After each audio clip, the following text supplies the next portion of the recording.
On a cold, moonless night, a couple drives down a lonely highway.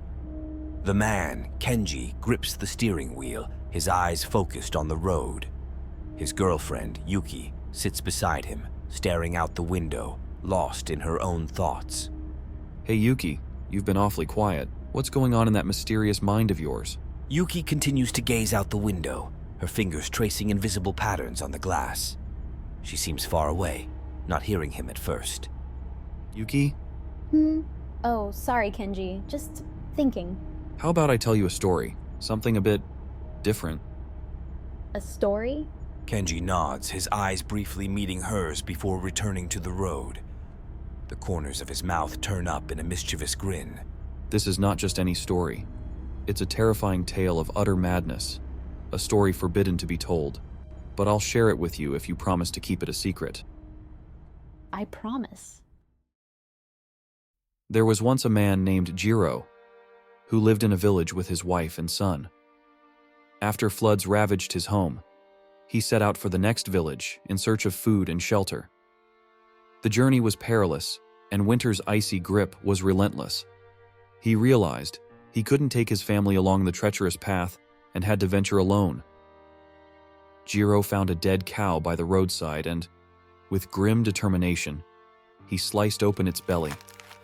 The stench of decay filled the air as he instructed his wife and son to take shelter inside the carcass, the warmth of the animal's body their only defense against the biting cold. He promised that if he didn't return by summer, they should seek refuge elsewhere.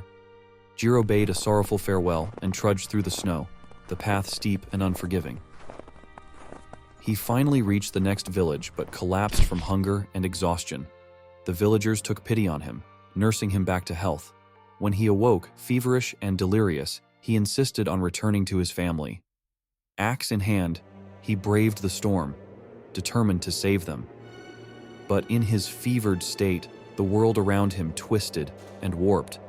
He hallucinated that the cow sheltering his family was attacking them, its dead eyes glaring with malevolence. Driven mad, Jiro hacked the cow to pieces, the sound of his axe splitting flesh and bone echoing in the frozen air. His wife, hidden within, was caught in the frenzied blows, and her screams were lost in the howling wind. His son fled, barely escaping the swing of the axe. Jiro, now completely insane, ripped off the cow's head and wore it like a grotesque mask. He chased his son, convinced the boy was a monster until he stumbled into a village. The boy's screams for help pierced the night, rousing the villagers. When they saw the man with the cow's head, they attacked, their pitchforks and clubs a blur of violence. They killed him, his blood steaming on the snow. The son was taken in by the villagers, who raised him.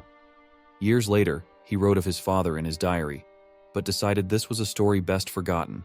He tore the pages and scattered them as he traveled to another city, the fragments of his past lost to the wind.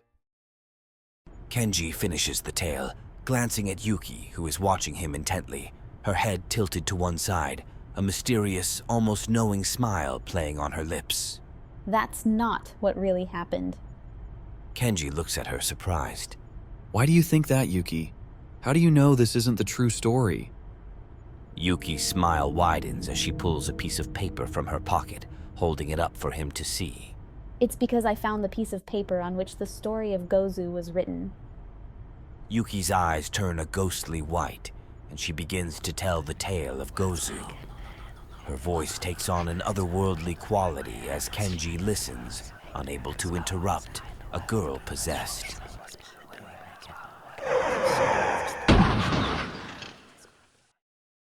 A day later, when the couple hadn't been heard from, their worried families launched a search party.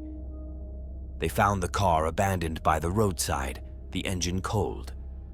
Help was called, and the police discovered Kenji in a catatonic state, foaming at the mouth.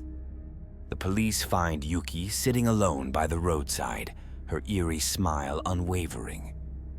Later, when they questioned her about what had happened, she told them she had recited the true tale of Gozu to Kenji, and he couldn't handle it. Can you repeat the story? Sure, I'll happily tell you the true tale of Gozu.